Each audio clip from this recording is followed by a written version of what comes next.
Bound before breath. Story time. Far away, tucked deep in the sun-drenched belly of Adamawa State, lies a village named Song, a place where time moves like honey, where words are heavy and silence even heavier, where culture is a crown and tradition a chain. It is here that a girl was born. Her name was Jamila. From the moment she opened her eyes, Jamila's path had already been carved, not by love, not by hope, but by the decisions of men long dead. She was promised before her lips could form words, promised before she could say no. Betrothed at birth to a man named Malam Garuba. Malam Garuba. A man as respected as he was feared, a man of age, of power, of wives and wealth, and eyes that didn't look at girls, they claimed them.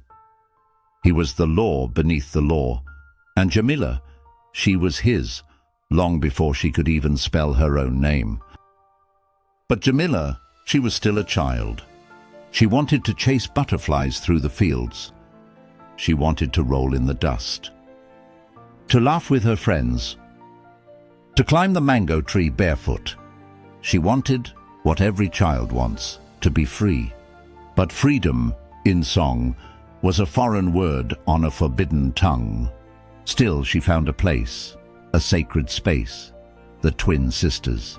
Two majestic mountains, standing shoulder to shoulder, rising like sentinels over the land. Most feared them. Jamila loved them. She climbed them when the world got too loud, when her silence became too heavy, when the weight of being a girl pressed hard against her chest. There, at the top, she could breathe. There, she was just Jamila. But time doesn't wait for broken dreams, and when she turned 12, the village turned its eyes to her. She is ready, they said. Let the bride be prepared, they sang. Red cloth wrapped around her small shoulders, beads woven into her hair. Henna burned stories into her skin. And waiting at the end of the procession stood Malam Garuba, grinning like a man collecting a debt. She was paraded, displayed, delivered. Her mother wept, but only when no one was watching. Her father nodded in approval, not daring to meet her eyes.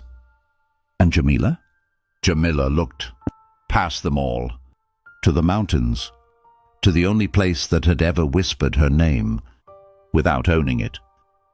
That night, under a sky stitched with stars, Jamila climbed the Twin Sisters one last time.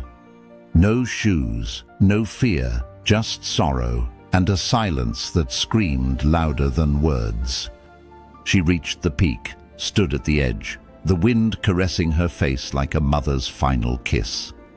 She whispered, "If I must die to be free, then let the sky receive me." And she jumped. The next morning, her body was found, broken, still, beneath the very mountains that had been her refuge. They buried her quickly, wrapped in white. No celebration, no explanation.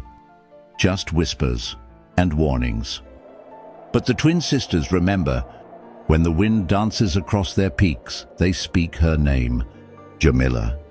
A child turned prisoner, a prisoner turned rebel, a rebel turned martyr.